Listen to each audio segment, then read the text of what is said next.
आज खूप दिवसानंतर अयांकडे जायचा प्लॅन बनलाय. नमस्कार, सुस्वागतम. दादरला उतरल्यानंतर दिस टाइम तरी मला अजिबात स्वतःवर कंट्रोल होत नव्हता शॉपिंग करण्यासाठी.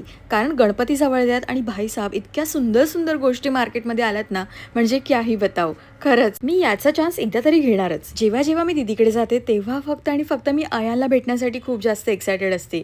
गोंडू पोंडू बाळ आहे ना माझ्या, ते गोंडू पोंडू बाळाला भेटूयास, बट अगोदर थोडंसं पेट पूजा करून घेऊया कारण खूप जास्त भूक लागली. And finally my baby Ayaan is here. दीदी फायनली कार ड्राईव्ह करायला शिकले आणि त्याचा एक्सपिरियन्स घेण्यासाठी मी दीदी सोबत फर्स्ट टाइम कारमध्ये बसले. पण खरंच काही बोला, गाडी चालवणं इतकं जास्त इझी नाहीये. जो त्या सीटवर बसतो ना त्यालाच माहिती असतं की काय होत आहे ते. अयांची कळतं आणि सोबत कॉफी.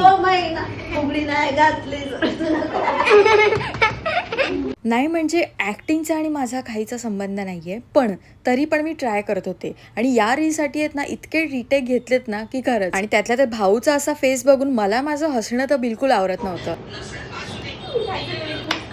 झालं बघ चेक कर. आज चक्क स्ट्रीटच आपल्या घरी येणार आहे, म्हणजेच आज बनवते मी इंटरेस्टिंग असा वडापाव. याचा मोठा व्लॉग युट्यूबवरती पाहायला मिळेल. आणि भाजी पण एक साईडला बनवून रेडी आहे, बॅटर रेडी आहे आणि भाजीचा इतका सुगंध येत होता ना, म्हणजे स्ट्रीट स्टाईल एकदम झालेला आहे. संपूर्ण रेसिपी आहेच, सोबत वडे गरमागरम करून घेतलेले आहेत आता आणि बस खायची देरी आहे. पावसाच्या मस्त थंड अशा वातावरणात वडापावचा आनंद म्हणजे वेगळाच. मातूने बनवलेले वडापाव आयांना पण खूपच आवडले. आता खाऊन पिऊन निवांत झाल्यावर थोडीशी मस्ती करणं तो बनताय ना. हे काय आहे छोटे छोटे आणि मोठे मोठे?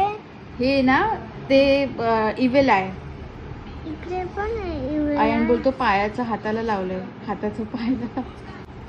पायाला हात नको लावू. घरात कोणतं छोटं मोठं काम करायचं असेल तर अया नेहमी पुढे असतो. तसंच आता सुद्धा छोटीशी सुपडी छोटीशी झाडू घेऊन तो केअर काढते. अरे हक कर मा तुला. Good night Ayaan. हक करायचं असतं. हक कर, हक. दोन्ही हाताने हक कर मला. मिठी मार मिठी. गुड नाईट पिल्लू. जा जुजू कर जा. किशी दे मा तुला.